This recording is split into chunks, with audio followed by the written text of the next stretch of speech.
Fisiologia vegetal. Puxa a vinheta, Charles Darwin.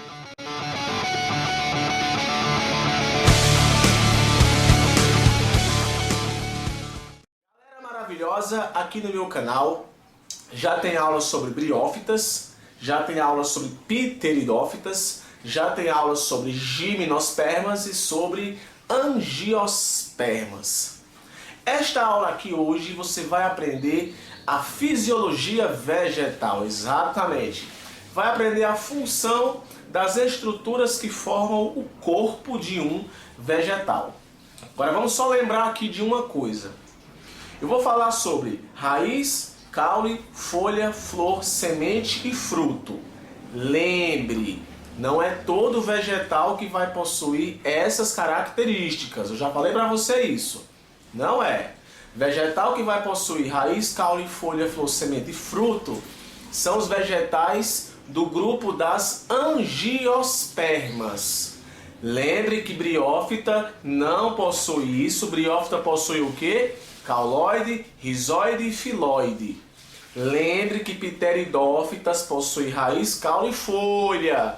Lembre que as gimnospermas foi a primeira planta a aparecer uma folha modificada para reprodução, o estróbilo, e apresentou uma semente. Mas as estruturas que eu vou falar agora são estruturas das plantas angiospermas que você conhece muito bem. Raiz, caule, folha, flor, semente e fruto. Explicar a função e algumas das características importantes que você tem que saber sobre essas estruturas. Mas é claro, para você aprender tem que ter uma imagenzinha bacana para a gente poder comentar de acordo com a imagem.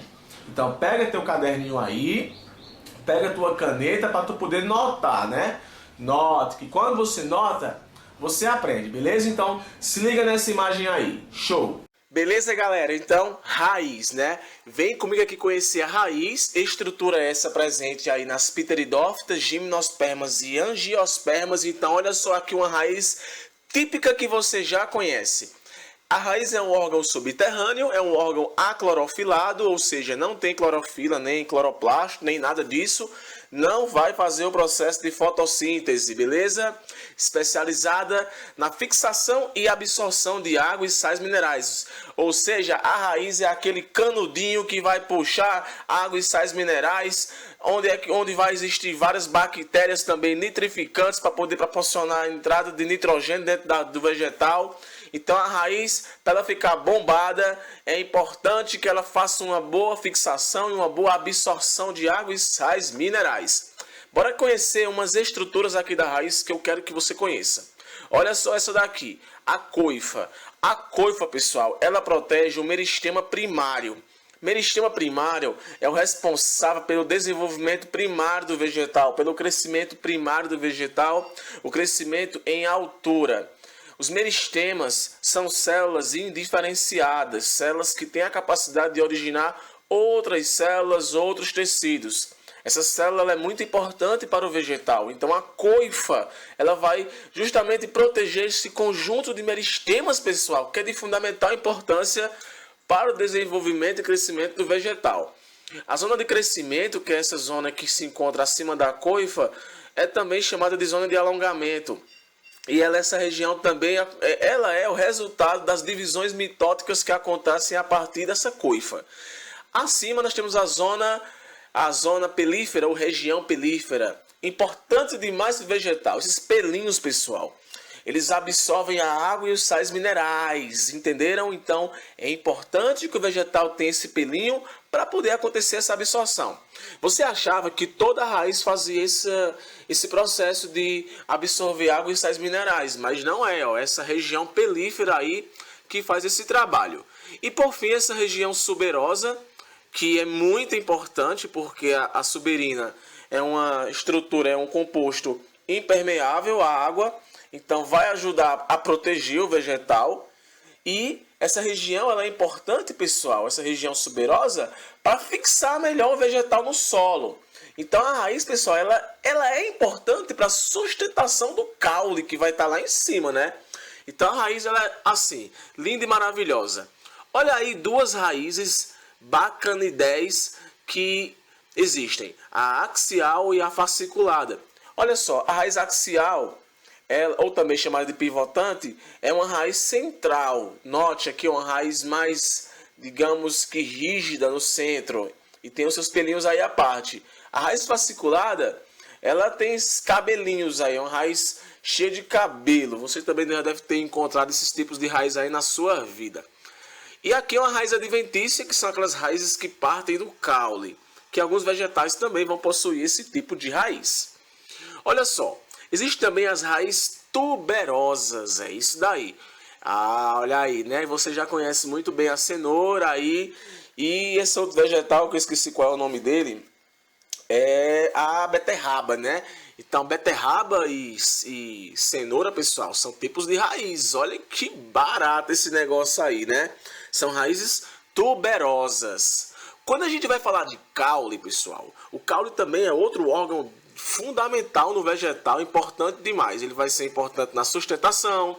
Ele vai transportar a seiva bruta e a seiva elaborada, pessoal. A seiva elaborada é os produtos da fotossíntese feitas na folha. Então, da folha passa para o caule e o caule vai distribuir aí para todo o corpo. E o caule também, pessoal, vai pegar lá aquele composto que está vindo da raiz, a seiva bruta, e vai distribuir para todo o vegetal. Olha esse caule maravilhoso. E é a partir dos caules que vai surgir os ramos, né? Os ramozinhos que vão dar origem às folhas, né? Os que chamamos de primórdios foliares. E esses primórdios foliares surgem aí, olha, a partir desses nós, dessas regiões axiais, né? Então o caule é basicamente essa estrutura maravilhosa, responsável pela sustentação e pelo transporte das seivas. O caule que você conhece muito bem, esses caules aéreos das árvores, né? Sempre que você vai desenhar um vegetal, você tem que desenhar um vegetal com caule aéreo. Mas nem todo caule é assim, tá bom? A maioria dos caules, pessoal, logicamente que você vai conhecer que são os caules aéreos. Mas também tem caules também que são subterrâneos, também tem caules que são aquáticos, tá bom? Vamos combinar isso daí. Dos caules que são subterrâneos, pessoal, eu queria destacar aqui esses caules, que é o caule da batata, a bananeira e a cebola. Patrick, é caule sim, são caules subterrâneos. Olha aqui, o da batata, pessoal, é um tipo de tubérculo. O da bananeira é um tipo de rizoma. E o da cebola é um tipo de bulbo, brother. Tá vendo aí? O caso aqui da rizoma, que é a bananeira, pessoal. Esse rizoma aí, ele cresce horizontalmente sob o solo. E produz vários ramos, pessoal. Isso é muito bacana. Na cebola aí, no caso do bulbo, esse bulbo vai armazenar vai armazenar vários compostos importantes para o corpo do vegetal, pessoal. Sem contar que vai gerar folhas modificadas aí, que vão ajudar para caramba o desenvolvimento do vegetal. E o tubérculo aí é uma reserva energética pauleira do corpo do vegetal, beleza? Vamos para a folha, né? A folha você já conhece muito bem. A folha é o órgão sede da fotossíntese, né? Clorofilada, porque vai ser rico em clorofila e cloroplasto, e cloro que você quiser vai ter na folha.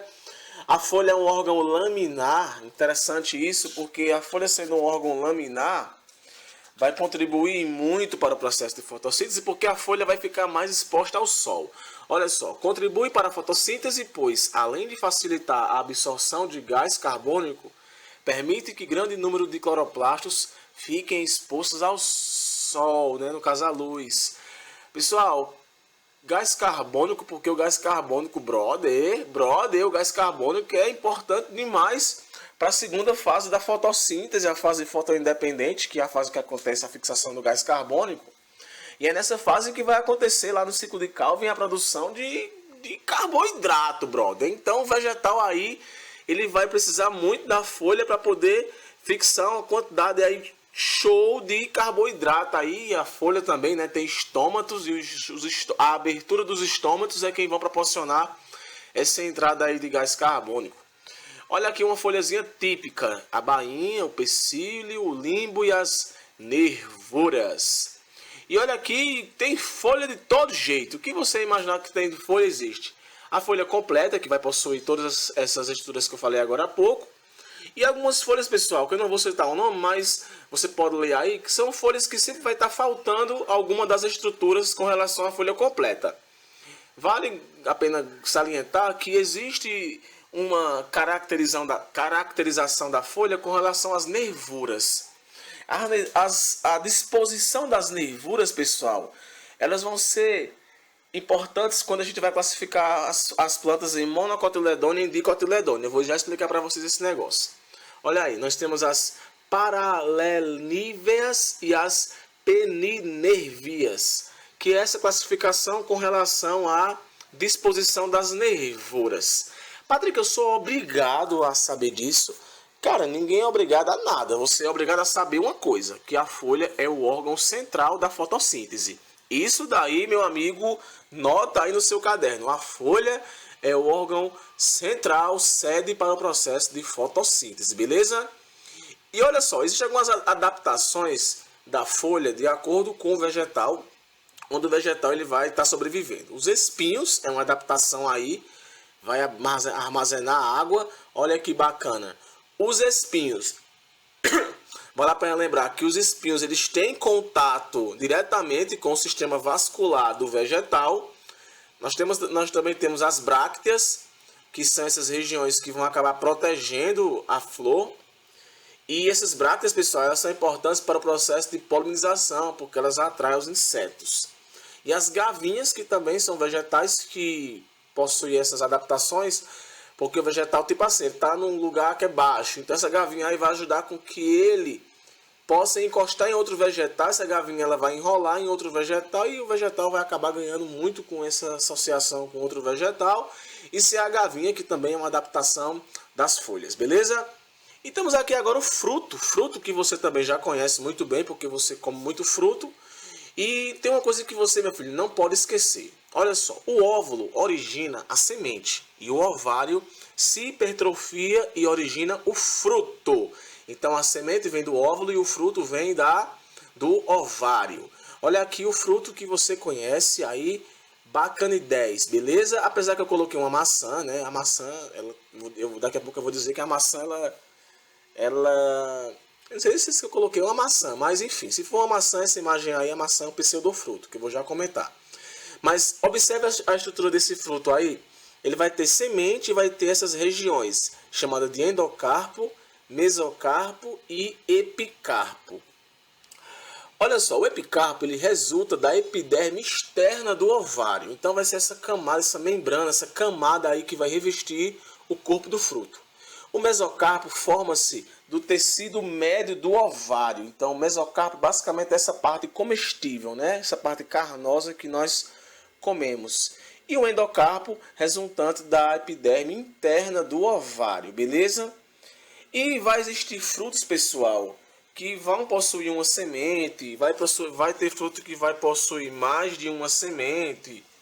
Mas eu não vou entrar nesse assunto não, porque isso não cai em vestibular, mas enfim, recebe denominações. Eu posso colocar aqui, quando eu for editar, eu posso colocar o nome que é quando tem uma semente e quando tem mais de uma semente. Agora, olha só. Os frutos que não possuem semente por algum motivo, sei lá, por mutação ou porque desenvolveu sem a fecundação, esses frutos eles podem nascer sem sementes. E são os são os frutos partenorcárpicos. Além de existir os frutos partenorcárpicos que nascem sem sementes, vai também existir os pseudofrutos, que são frutos, pessoal, que não surgem do ovário. São os frutos que surgem de qualquer outra estrutura, menos o ovário. Beleza? A maçã aí é um caso de pseudofruto. Além da maçã, vai ter aí vários outros pseudofrutos, como, sei lá, acho que a laranja, a maçã, né? A maçã laranja, a pera, acho que pera também. Eu sei que vai existir vários frutos que são pseudofrutos. Essa questão, pessoal, não cai em prova não, perguntando para você o que é um pseudofruto e o que não é não. O que você pode saber é o seguinte: pseudofruto é quando o fruto ele não é originado a partir do ovário. Pronto, grave isso. Pseudofruto é quando o vegetal, o fruto, ou melhor, não é originado a partir do ovário. Não esquece disso, beleza? Gente, as angiospermas, só para terminar aqui esse momento da gente. As angiospermas, elas têm várias classificações. Várias, tá bom? Então assim, não vamos pensar num pensamento fixo não. Biologicamente falando, as angiospermas têm várias classificações. Dentre elas, as angiospermas elas recebem uma classificação de acordo com a quantidade de cotilédones que a semente possui. Cotilédone, né, digamos que seja uma reserva nutritiva da semente. Um cotilédone, dois cotilédones, eudicotiledôneas e monocotiledôneas. Percebeu-se que quando a planta é monocotiledônea, ela apresenta uma série de características padrões, e quando é eudicotiledônea, uma série de características padrões. As monocotiledôneas geralmente são herbáceas, como arroz, milho, acevado, trigo, mas grande parte das angiospermas, sei lá, acho que mais de 70% das angiospermas, elas são eudicotiledôneas, que são as árvores, já são esses vegetais de grande porte que você conhece. Feijão, ervilha, soja, amendoim, batata, tomate, pimentão, tudo isso aí são plantas do tipo de eudicotiledôneas. Vamos aqui só ver essas caracterizações com relação à planta monocotiledônea e dicotiledônea. Todas essas estruturas aqui você já deve ter visto comigo aqui na minha aula. Olha só, a folha de uma planta monocotiledônea, ela possui nervuras paralelas. Quando é eudicotiledônea, nervuras ramificadas. Você viu que possui esses dois tipos de nervuras, quando no caso são as folhas, né? As flores, pessoal, também podem mudar. Na monocotiledônea, as flores elas têm uma organização em três. No caso, tem três. Ela é trímera. Tem como se fosse dois pares de, digamos assim, 3 e 3. 3 pétalas de um lado, 3 pétalas do outro lado, porque eu não sei dizer o nome, mas é flor trímera, o nome disso. E quando tem 4, no caso, é tetrâmera ou pentâmera, no caso. Olha que bacana aí, no caso, nas eudicotiledôneas. O caule, pessoal, também é algo importante. O caule nas monocotiledôneas, eles têm vasos irregulares, espalhados pelo caule. Esse monte de pontinho aí, ó, sem uma espécie de regularização. E nas eudicotiledôneas existe uma especialização mais aprofundada. Os vasos eles estão na periferia e estão arranjados regularmente. A raiz é também característica das monocotiledôneas. A raiz ela é fasciculada, uma raiz aí, ó, com cabelos, né? Foi o que eu falei até a você, que a raiz fasciculada é uma raiz cabeluda. E a raiz axial é aquela raiz pivotante, aquela raiz reta. Então, essa classificação ela é importante para classificarmos apenas sobre as estruturas do vegetal. Caiu muito em desuso em cair como é a monocotiledônea e como é a dicotiledônea ou eudicotiledônea, justamente porque vegetal é algo muito complexo. Então, nada nos vegetais são padrões. Isso é apenas uma classificação simples das angiospermas. Beleza, né? Então, você viu aí toda a organização do corpo do vegetal, raiz, caule, folha, flor, semente e fruto. Então, ficou tranquilo e calmo, ficou fácil demais agora aprender.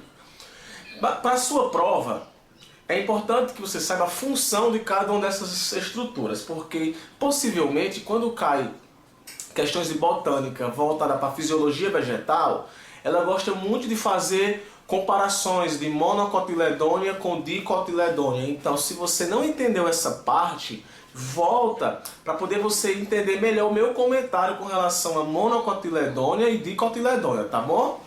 E não esquece que a folha é o órgão sede do processo de fotossíntese, que nem eu falei para vocês.